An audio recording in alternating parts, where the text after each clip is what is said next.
বিকেলে ভোরের ফুল ঝরে যায়। তুমি খুশি, এটাই তো আমার কাছে সবচেয়ে বড় আনন্দ। যে তোকে সবচাইতে বেশি ভালোবাসতো সেই মানুষটাই আজ তোর সাথে নেই। কার কথা বলছো তুমি? ভালো দিদি।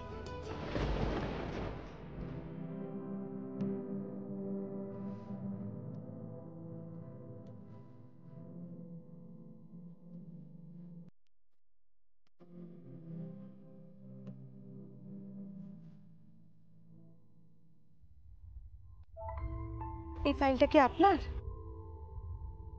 এখানে অনেক কাগজপত্র আছে দেখতে পাচ্ছি পুরনো, সেগুলো কি আপনার দরকারি না ফেলে দেবো? আপনি দেখছি এখন থেকেই ঘর গোছাতে শুরু করে দিয়েছেন।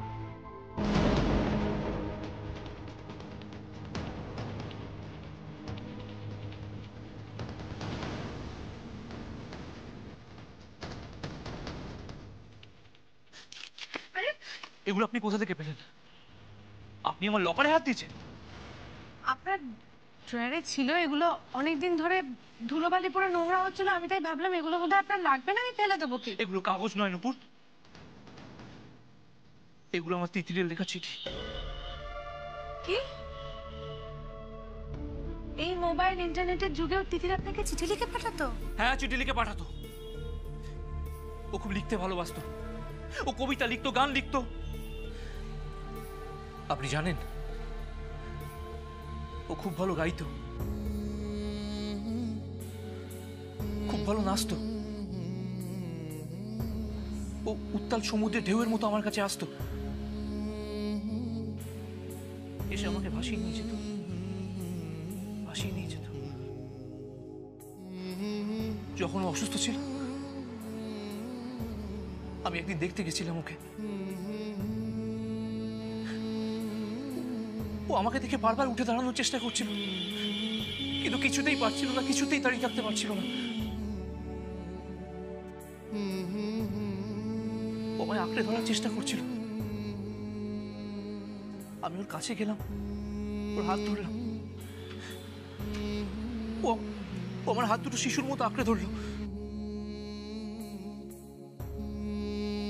তারপর মুখের দিকে তাকিয়ে বলল, আঁকড়ে ধরতে চাই।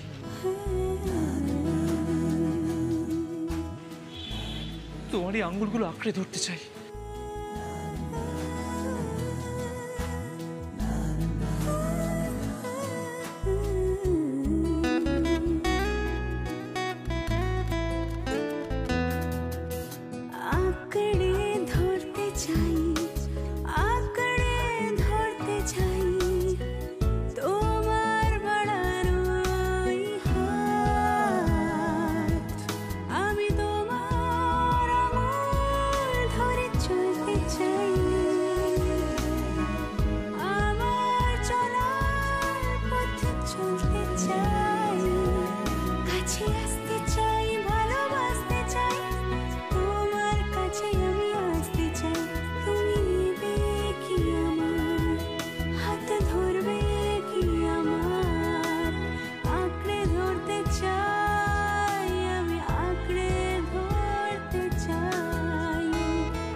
আপনি এই গান কি করে জানলেন?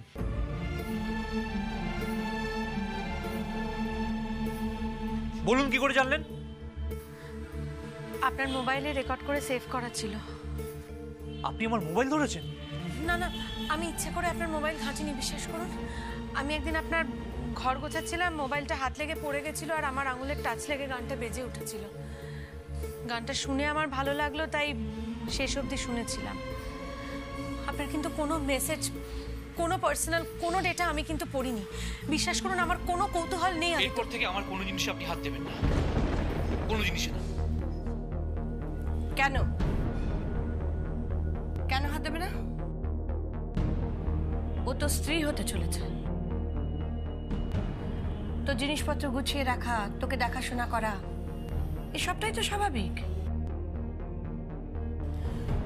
আদি তুই কি তিতিরের গান, পুরনো চিঠিপত্র এইসব আঁকড়ে ধরে পড়ে থাকবি? তাহলে বিয়েটা করছিস কেন? বল, চুপ করে থাকবি না? বিয়েটা করছিস কেন তুই? ছি ছি আদি, ছি, একটা মেয়েকে এভাবে ডেকে নিয়ে এসে তুই কষ্ট দিবি? তোর কি বোধ বুদ্ধি কিচ্ছু নেই? তোদের আইবুড়ো ভাত হয়ে গেছে, নুপুরকে মেহেন্দি পরাতে আসবে, আর তুই না না, তুই কি ভেবেছিস? কি হ্যাঁ, কি ভেবেছিস? তুই ওকে বলছিস যে তোর কোনো জিনিসপত্র হাত দেবে না, তাহলে কি ও অতিথি হয়ে এ বাড়িতে থাকবে? আর তুই তিতিরের স্মৃতি আঁকড়ে ধরে পড়ে থাকবি? বল। বিপিন, বিপিন, এটা আমার পার্সোনাল ব্যাপার। কিসের পার্সোনাল আদি? কিসের পার্সোনাল ব্যাপার? তোমার যা খুশি তাই তুমি করতে পারো না। তোমার যেভাবে ইচ্ছে সেভাবে চলবে, এটা হবে না। তাহলে বলে দাও, এখনো সময় আছে, আমি বিয়েটা ক্যান্সেল করে দেবো। দরকার হলে আমি বিয়েটা ভেঙে দেবো। বিপিন, হ্যাঁ, একটা কথা মাথায় রাখবে, কোনোদিন কোনো মেয়ের অসম্মান কিন্তু আমি হতে দেব না। কেউ অসম্মান করবে এটাও আমি মেনে নেব না, হতেও দেব না, কোনোদিন না। কথাটা মনে থাকে জানো।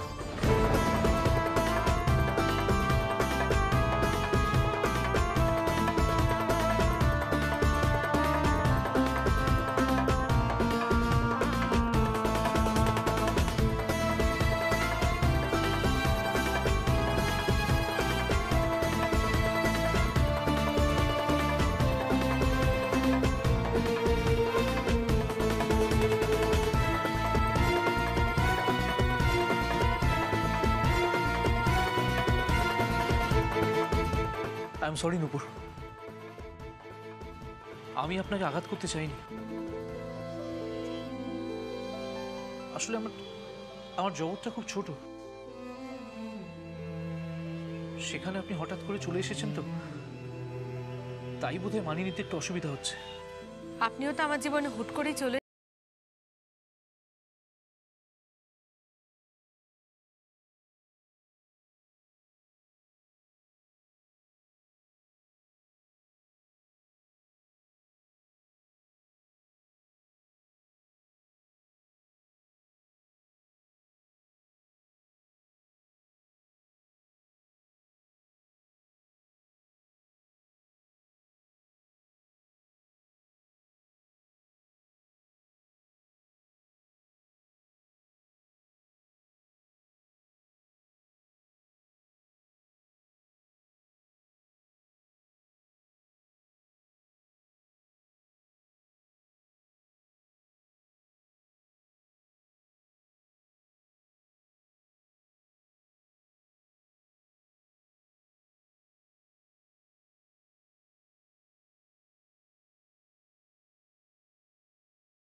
সম্পর্কের মতো নয়, কিন্তু শুভঙ্করের প্রতি ভালোবাসার থেকেও অনেক বেশি আমার শ্রদ্ধা ছিল।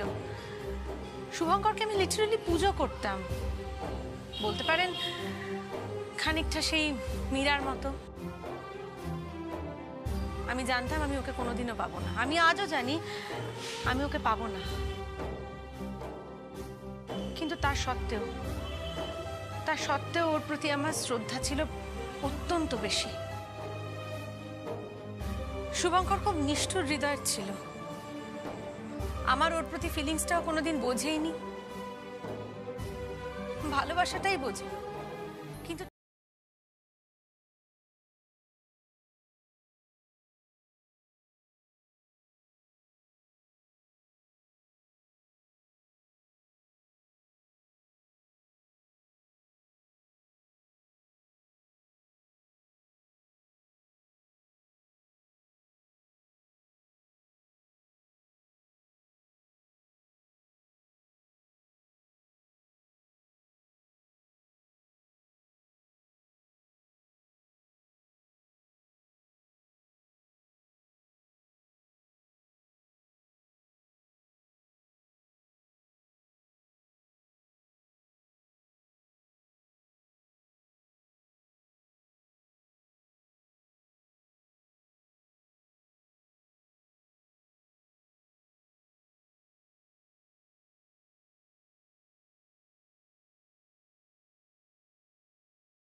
তিনি এখন কথা বলতে পারছেন। ময়না তার সব সম্পত্তি ফিরে পেয়েছে। ময়নার কাছে এখন অনেক অনেক টাকা। জানি ওসব টাকা পয়সার প্রতি আমার কোনোদিনই কোনো আগ্রহ ছিল না, আজও নেই। আমি মনে প্রাণে এটুকুই চাই, শুভঙ্কর এবং ময়না সুখে থাকুক, ভালো থাকুক ওরা দুজনে। আর দুদিন পর ওদের কোল আলো করে যদি একটা সন্তান আসে, ব্যাস তাহলে তো হয়েই গেল। ওরাও হ্যাপি থাকবে, বাকি সবাইও খুব খুশি হবে।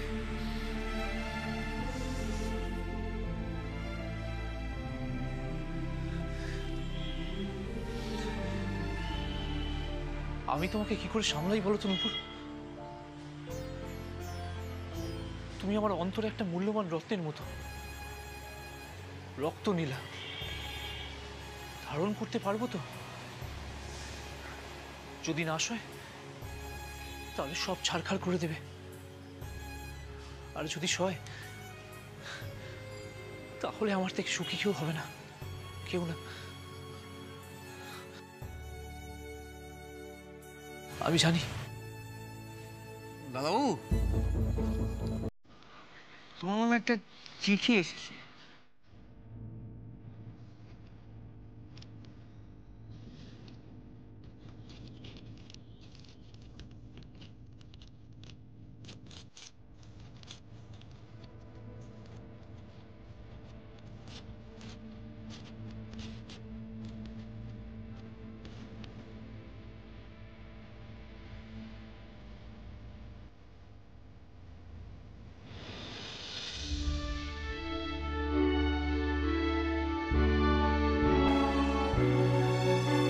ইয়েস!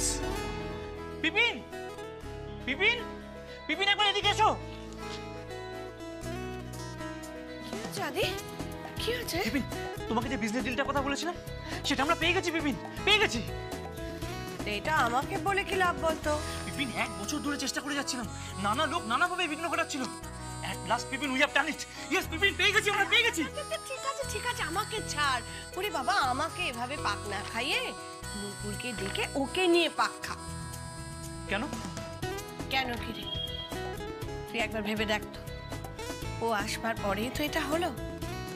কি ও আমার ঘরের লক্ষ্মী রে, ও তো লক্ষ্মী আমার। কিন্তু তুই কোনোদিন নারায়ণ হতে পারবি না, অপদার্থ একটা।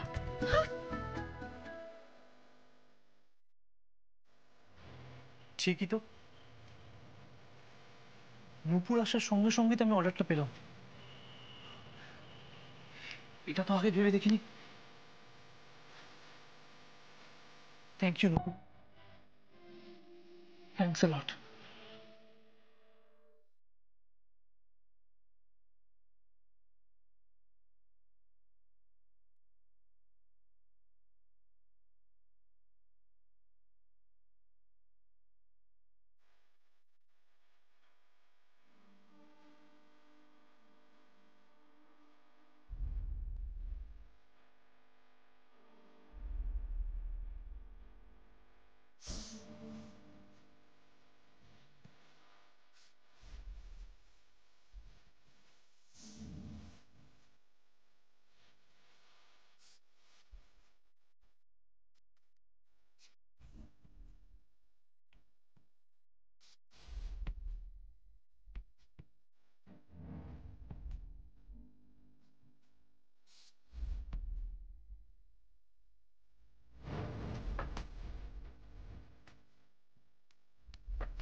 আপনার ভাইয়ের স্ত্রীর পরিচয় আমি এখানে কয়েকটা দিন থাকতে পারি? কি বলছেন কি আপনি? আপনি কি পাগল? যার সাথে আপনার বিয়ে হয়নি তার স্ত্রীর পরিচয় নিয়ে আপনি এ বাড়িতে থাকবেন? প্লিজ কোনো কারণ জিজ্ঞেস করবেন না, আমি হাত জোড় করছি, দয়া করুন।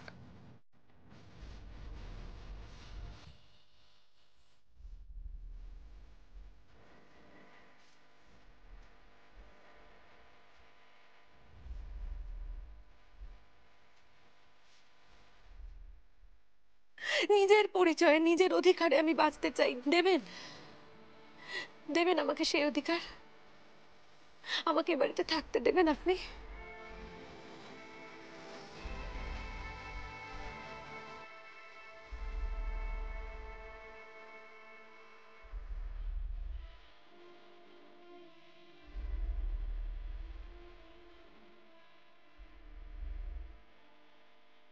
প্লিজ যাবেন না আয়তো বাবা, প্লিজ যাবেন না।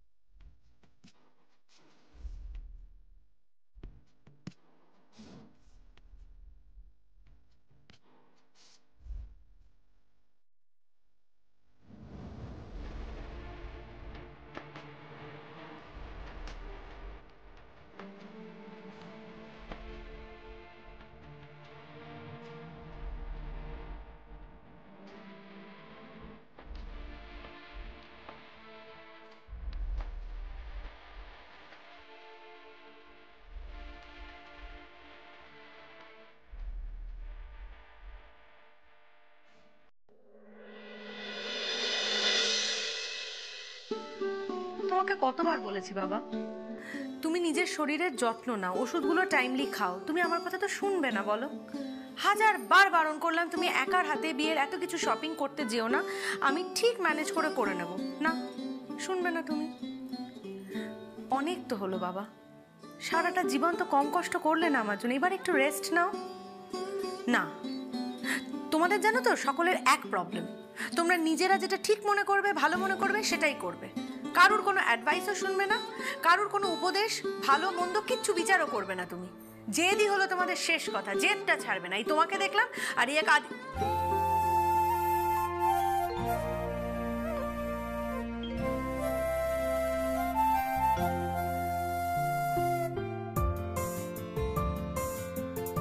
বাবা কেমন আছেন? কার বাবা? আপনার বাবা। ও সরি, হ্যাঁ ভালো আছেন, মানে ওই আছেন আর কি। ভালো? দুপুর আপনি কি বলছেন আমি কিছু বুঝতে পারছি। আপনি এখানে এসছেন আমায় বলেননি তো। কেন, তাতে কি হয়েছে? না, আপনার বলা উচিত ছিল যে আপনি এসছেন আমার ঘরে। তাতে কি এমন হতো নুপুর? আপনি আপনার বাবাকে যে অভিযোগটা করছিলেন সেটা করতেন না, তাই তো? না, ঠিক ঠিক সেটা বলতে চাইনি আমি। তাহলে আপনার বলা উচিত ছিল যে আপনি আমার ঘরে এসছেন। আপনি কি এটুকু জানেন না নাকি যে একজন মহিলার ঘরে ঢুকতে গেলে একটা পারমিশন নিয়ে ঢুকতে হয়? আপনি তো দেখছি আমার মতো হয়ে যাচ্ছেন। কিরকম? এই সকালে যেমন আপনি আমার অনুমতি ছাড়া আমার কাগজপত্রে হাত দিয়েছিলেন, আমি ঠিক তেমনভাবেই আপনার অনুমতি ছাড়া আপনার ঘরে প্রবেশ করলাম। শোধবোধ হয়ে গেল, তাই তো? সকালের ঘটনাটা আপনি ভুলতে পারেননি না? মানুষের জীবনে এমন কিছু ঘটনা ঘটে যেগুলো হাজারো চেষ্টাতেও ভোলানো যায় না। যেমন তিতির। আমি জানি তিতির আর আমার জীবনে কোনোদিনও ফিরবে না। ওর লেখা নতুন চিঠি আমি আর কোনোদিনও পড়তে পারবো না। আমি সবটা জানি, আমি সবটা বুঝি, কিন্তু তিতির আমার জীবনের এমন একটা ক্ষত, সেটাতে যতই মলম লাগানো হোক সাময়িকভাবে উপশম হবে, কিন্তু এছাড়া আর কিছু নেই।